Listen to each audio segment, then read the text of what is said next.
Hi guys, we're gonna do a book unboxing from the West Library. My name is Nick, I'm Ryan. I'm Avery. And I'm Ariel. and let's open the box. Go there like Oops.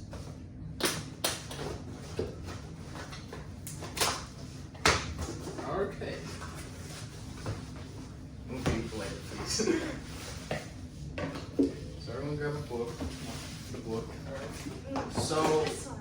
my book is Game of Strength and Storm by Rachel Menard, and looks like it's just two people fighting each other for like a kingdom or something. Looks pretty interesting. I might not read it though. Alright, so I got Inaugural Ballers. It's about the first U.S. women's Olympic basketball team. Just probably talking about it. Not really sure. Mine is We Made It All Up. It's about like there's this one girl, I think, and she like kisses this boy and the boy ends up dead. Wow. So yeah, and it kind of looks, I like the cover. It's pretty cool. It's simple but cool. This book is called Teen Innovators. It's about like 9 young kids who just want to make the world a better place with their engineering. Wow. Go to college. That's not a stigma anymore. Acceptance by Emmy Nietfield. And from the inside it says, a luminous generation defining memoir of foster care and homelessness. Harvard and Big Tech examine society's fixation, resilience, and its cause. So about very current problems. A good book if you want to be educated on things. Alright, I got Abuela, Don't Forget Me.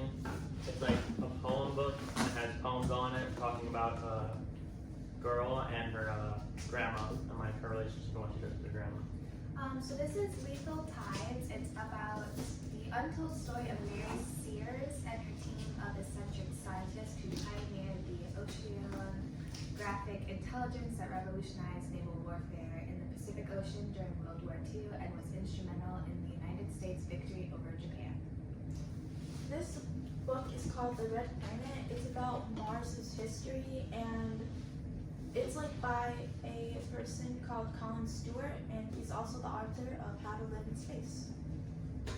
So this book is called Diary of a Misfit by Casey Parks, and this is an LGBTQ oriented book. Comes out as a lesbian in college in 2002. She assumed her life in the South was over. Her mother shunned her and her pastor asked God to kill her. But when Parks' grandmother, a stern conservative who grew up picking cotton, pulled her aside and revealed a startling secret. So this looks like a good book and I might actually pick it up. Alright, I got Into the Sublime. It's about 4 girls who go into a cave. 3 of them come out alive. 2 of them go to the hospital and one's covered in blood, so I guess she murdered him or something. I'm not sure. That just sounds cool. interesting. Wow. Alright. Thank you guys for joining us today. We hope you pick up one of these books, now available in the West Library. Bye-bye. Why'd you laugh? Why'd you laugh? Why?